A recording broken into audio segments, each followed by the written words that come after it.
Voilà, nous allons essayer de comprendre combien de cellules œufs différentes sont possibles si on prend un exemple de personnes qui ont 3 paires de chromosomes.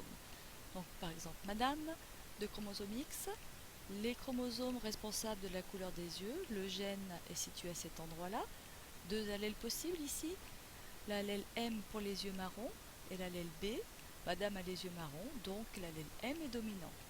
Et puis la paire de chromosomes qui est responsable de la couleur des cheveux.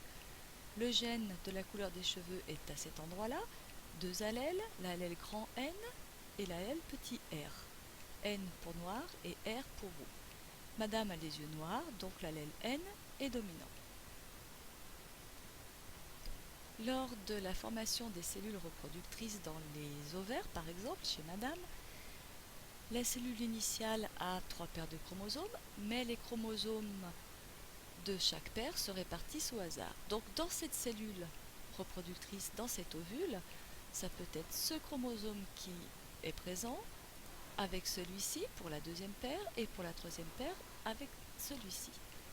Mais dans un autre ovule, ça peut être toujours le même chromosome X avec le même chromosome de la deuxième paire et un chromosome différent pour la troisième paire. Ainsi, en essayant d'avoir tous les ovules différents par leurs chromosomes, j'obtiens 8 possibilités d'ovules différents chez madame avec des cellules qui ont seulement 3 paires de chromosomes. Chez monsieur, il se passe le même phénomène. Les chromosomes des cellules initiales qui sont dans ces spermatozoïdes se répartissent au hasard. Avec 3 paires de chromosomes, on obtient 8 spermatozoïdes différents. 8 spermatozoïdes, 8 ovules, c'est 2 puissance 3. Ça fait 8 différences pour les gamètes. Alors maintenant, s'il y a une fécondation entre monsieur et madame, c'est n'importe quel ovule qui peut être fécondé par n'importe quel spermatozoïde. Cela va donner à ce moment-là une cellule œuf qui a une combinaison génétique unique et un individu unique. Elle a 2 chromosomes X venant de ses 2 parents, c'est donc une fille. La deuxième paire de chromosomes qui porte l'allèle M, les yeux marrons, et l'allèle B, les yeux bleus, l'allèle M est dominant, elle a les yeux marrons.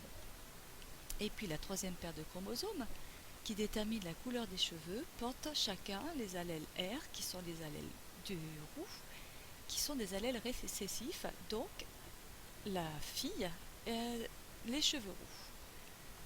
Mais pour cette fécondation-là, ça aurait très bien pu être un autre ovule qui aurait été choisi, qui serait... Mais pour cette fécondation-là, ça aurait très bien pu être cet ovule avec celui-ci de spermatozoïde qui aurait été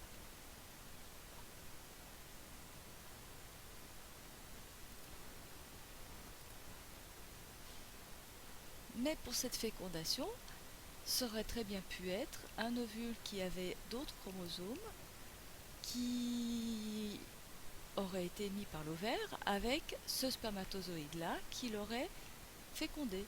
Et donc on aurait eu un autre individu. Toujours le même principe, une paire de chromosomes venant de chacun des parents, les chromosomes du père sur la droite, les chromosomes de la mère sur la gauche, cela donne un individu unique.